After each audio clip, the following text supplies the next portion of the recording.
Rolling. Yep. Good. Yep. All right, it's 6:30 p.m. I hereby call the City of Riverside Board of Zoning Appeals to order. Madam Secretary, please call the roll. Mrs. Carpenter? Here. Mr. Cron? Mr. Schneider? Here. Mr. Timbrook? Here. Mr. Cron's excused, I believe. He talked to you, yes. We I'm need to sorry. Make a motion, Just motion, yeah. Oh, I move that we excuse Mr. Cron. seconded.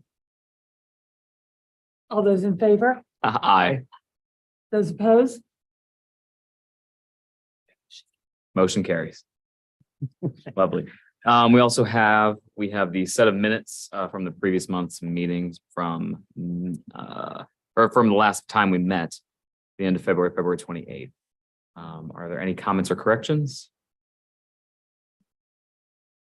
Okay, seeing none, the minutes stand approved.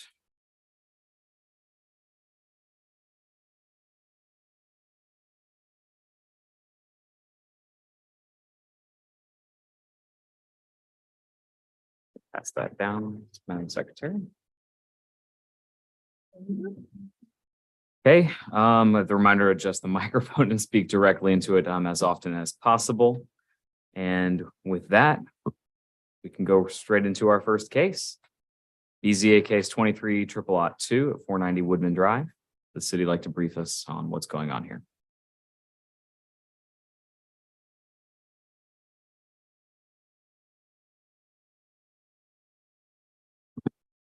I, Nia Holt, affirm that the testimony I'm about to give before the Board of Zoning Appeals is correct to my knowledge.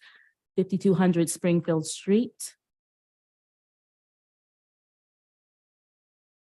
And moving on. So this case is looking at two variances from UDO section 1113.3C to allow reductions to the required distance between driveway entrances or curb cuts.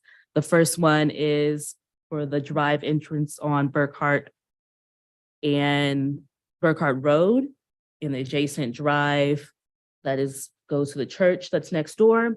And the other one is for the entrance on Burkhart Drive to the intersection of Burkhart and Woodman. The requirement for these distances is 200 feet on either side of that drive. This is an existing drive, but a new development, and that is why the applicant is before us today, and they aren't able to make that distance. So a variance is being requested for both of those distances. Here is the aerial. The applicant is going to demolish the existing building for a oil and lube shop. They're going to have a curb and sidewalk and completely close the Woodman Drive. So that is a correction in your staff report. There will only be an entrance off of Burkhart Road, and they will come in this way to enter the shop. This is one variance here, and this is another one, just for clarification. This is a site plan, like I said, entrance here, coming in, and Woodman completely closed off. Then they can come in and exit also off of Burkhart.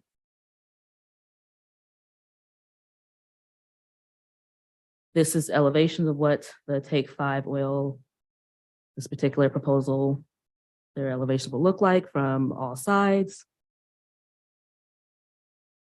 And then going back to the variances, variance 1 from the church drive to that entrance on Burkhart, and then the entrance on Burkhart to the intersection, just showing you where those variances are again. Going on to the site photos, this is the front of the subject site as it currently looks. This is a view from the intersection. This is the adjacent property across Woodman Drive. This is the adjacent property to the north, and that is where that drive that's next to it goes to this church here. Here's the adjacent property across across Burkhart Road, And here is a location of that proposed new structure. Would be about here. Here is the proposed access, just to give you an idea of where that is, because they're not moving that. And then another look at variance 1 to that Church Drive, the one we saw, it goes along the back of our subject plot to that church to the north. And then a look at variance 2 to our entrance and the intersection right here. And like I said, this area that's just wide open will be closed, and there will be some landscaping here and a sidewalk. And access will only be on Burkhart. So staff did coordinate with our service department and the engineers to look at this proposal. And after talking with them, we did recommend approval.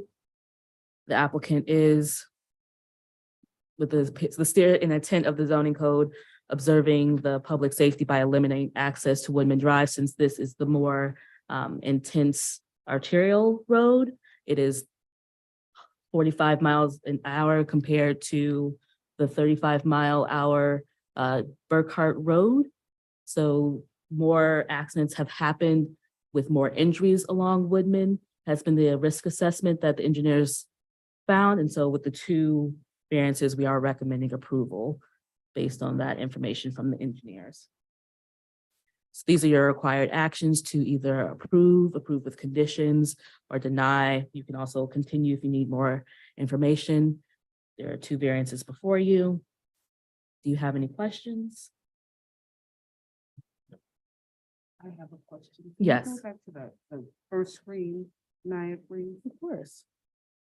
Is the one with the site plan or the aerial? This Yes, one? right there. Yes. area.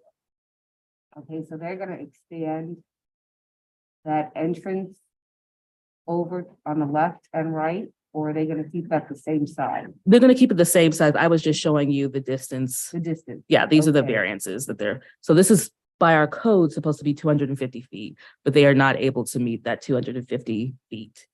Okay. So so the cars are gonna turn Yeah. left So they can come here. with onto the- Burkhart, which is a single lane. And then they're gonna have to cross, If they're traveling south, yes. yes, if they're Or traveling south.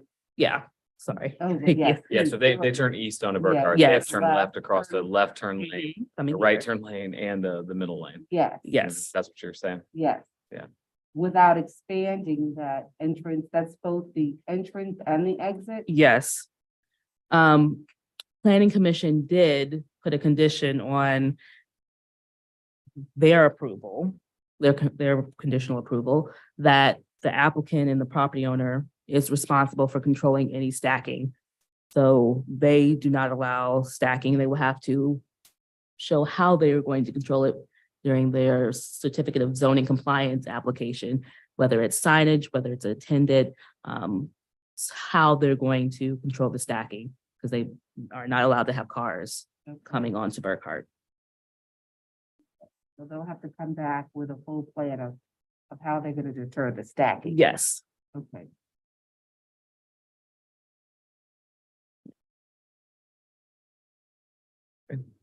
Any other questions for the city?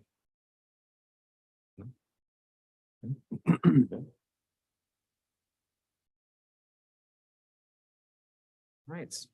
Well, we're all, I think we're all set. I guess we can enter into and immediately close the public portion at 6:39 PM because there's no one here. So that leads us into discussion. What do we think? Got the 2 variances. Obviously, this lot, it's too small to meet either of those with the 2 driveways where they're at, or I should say the 1 driveway and then the intersection where they're at. So they don't really have any way to conform. Given that, I mean, I was just at that intersection this morning on my way to the dentist, right? And I mean, it was right during school time. And so you mentioned, right, turning left, and I was doing exactly that. I was turning left. I was coming south, but turned left onto Burkhart, right? And I mean, yeah, it's busy right there. It's quite busy right there. But they're also eliminating the Woodman Drive, entry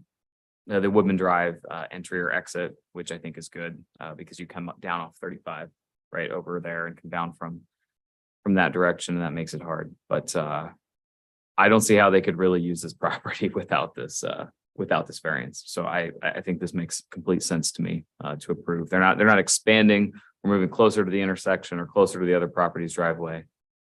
I have no problems with this.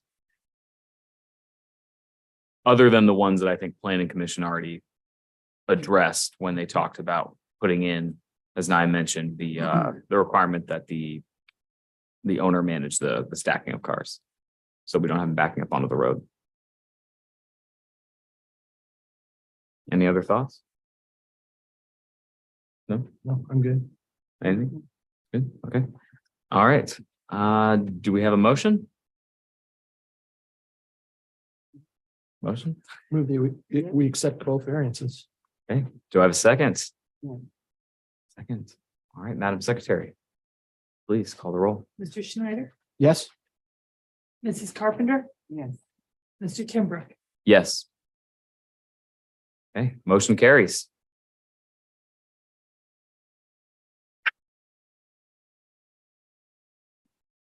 Okay, well, that was our only case for today. So that moves us right on into zoning administrator discussion topics. I believe we've got a training. A refresher. Yes, a refresher. You have had several cases last year, and even this one touched on non-conforming uses, layouts, lot sizes, all of that. So I think this is timely. I'll just go right in. What is a non-conforming use? Like I said, it is when an existing lot, structure, use does not comply with the existing standards. This is a natural byproduct of when the zoning laws changes. It happens quite often in cities and townships and all of that.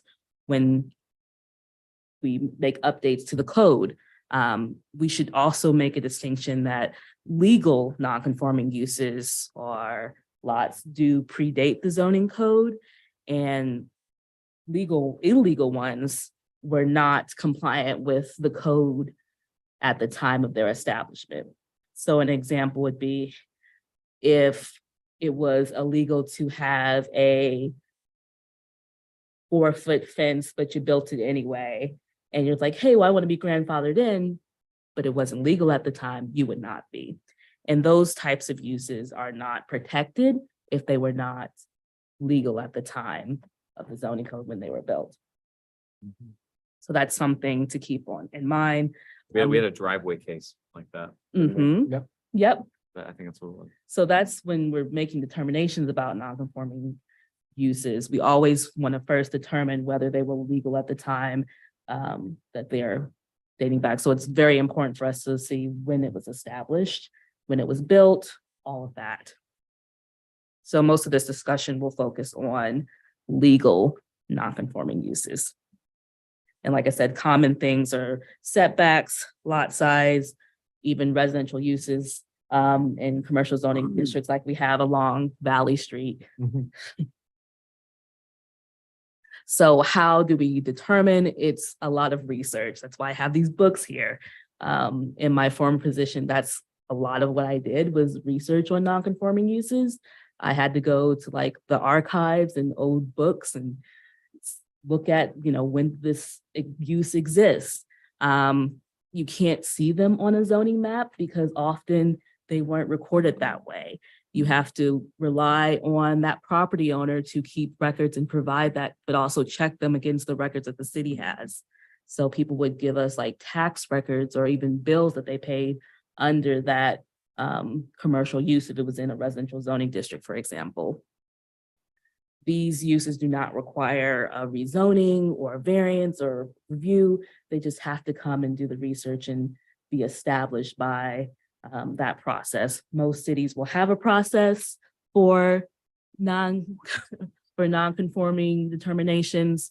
We have a certificate in Riverside that a person will come and get, and we can, once the research is confirmed, we can give them out. And that has been done. Now, it is not, once that's been established, it is not allowed to expand beyond the parameters of what's been determined. So that will be the location and even the use. But there are some exceptions to that, and we'll get to that a bit later. Again, factors in determining what non-conforming use determination is. That would be, like we talked about very early on, whether it lawfully existed prior to the adoption of the law, of any zoning change or anything of that nature, whether it continued to exist. So there wasn't any interruption in that use. Say they had this beauty salon in the residential district for a long time, but then they stopped and opened a bakery, then they went back to a beauty salon. That would not be a continuing use. In our code, if it's disrupted for more than 12 months, 1 year, then that's an abandonment. And then they can't go back to having that grandfathered use. So that's something we also look at. And whether it has been expanded, they change locations, that would also be a factor in whether it can get those rights for non-conforming uses. It's important to look into this because when people were thinking about having zoning laws and all of this and separating uses, land uses, they wanted to make sure that there was a way out and included grandfather clauses to kind of take the sting out of these zoning changes. They wanted to make sure there was a smooth transition. So anytime, like I said, there is zoning regulations, there's always going to be some uses that become non-conforming. We always want to consider when you're making new updates, how that's going to impact the community and what is going to become non-conforming. And if it's going to be something that we don't want that's non-conforming and how we're going to slowly phase those out, or if it's going to be a benign kind of non-conforming use and whether we can kind of adopt them into the community and still have them there, but not, how should I say this? It's not harmful. So something to consider when we're making changes. So this is what a non-conforming use is in our code.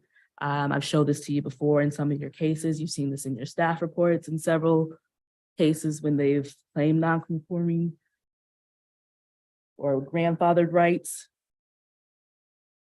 I'll leave that up there, but you all have the copy of this.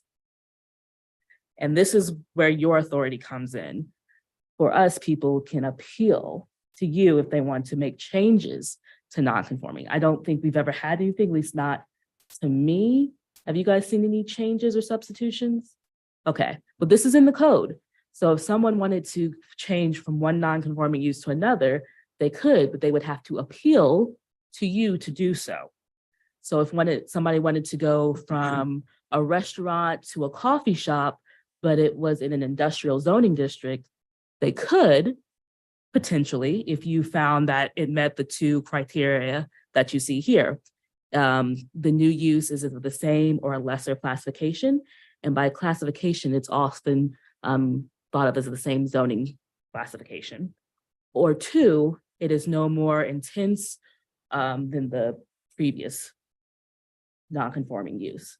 So most people say, hey, a restaurant's no worse or more intense than a coffee shop. So you could potentially grant that change in non-conforming use. Now they say they want to go from a restaurant to a, a sports complex or something. That would be a completely different, thing. So you would definitely have to consider those two things when you're considering any substitution of non-conforming uses.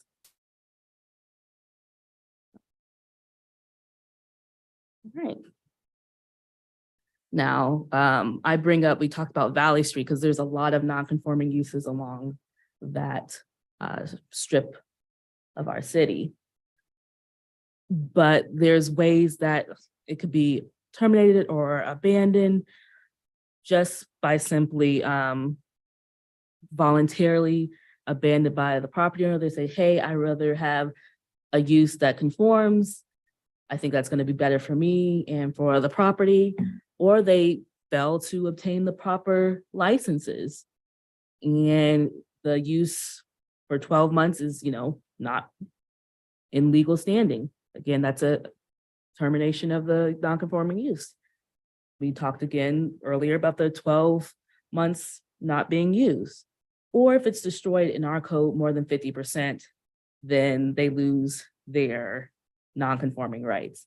And this is what makes banks hesitant to make loans in non-conforming uses, because some cities have language like this. So they always ask, or we get calls from time to time from banks, like, what are your non-conforming language? What's your code? So it's stuff like this they want to know about. Or in cases when they expand, relocate, or change the use. Like, oh yeah, I had this lawn care business for years, but then they add a shed, or they add this structure here and there. Well, the business has grown and they've expanded it more than it was in 1982. So that would be an abandonment or a termination because they expanded more than original scope. That's pretty much all I have. Any questions? I'll try to make it quick. No, as you're going through that, I can think of a few times that's come up for the last couple of years, right? Mhm. And I remember the driveway thing. There's been some fence things a few Yep, times. That's yep. a common one. Where we've seen instances of that, where we've talked about, well, you mentioned it of, so when did this structure go up or the, Yep. or Where our come code down? changed. Mhm. Yes, those kinds of things come up quite a bit. I think it's something that we probably will continue to see, Yep. forever. And it's just digging in the code. It's like, I didn't even know we had the change and substitution. It's like, well, we do have the power to do that. So it's not like we don't have an out. It's not like we don't have a way to work with different businesses that have those, but it's within the parameters. We have a code for a reason. Yes. Yep, yep. Okay, matters by the board. So, before now, I might have something I just want to, anyone out there in TV land or watching this, maybe sipping some coffee tomorrow, watching the replay on YouTube. We are looking for, we are looking to fill out the roster over here. And so if you're interested, I guess reach out to somebody here, Naya especially, to the city. But if you know any of us personally, reach out to one of us and we'll help get you hooked up. Would love to talk to you about it. So we need to get a full Board of Zoning Appeals sat. That was the only matter I had. Anything else? Thank you for that. presentation. Informative. Okay, all right. With that, do I have a motion to adjourn?